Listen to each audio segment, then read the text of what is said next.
Listen. Story 13. Fishing.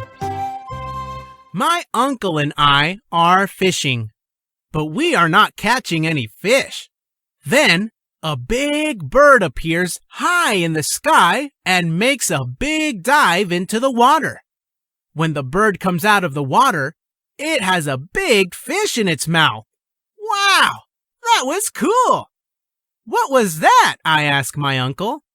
That was a fish hawk, he says with a smile. And I smile too. That bird is a better fisherman than me. It's better than me. Read aloud.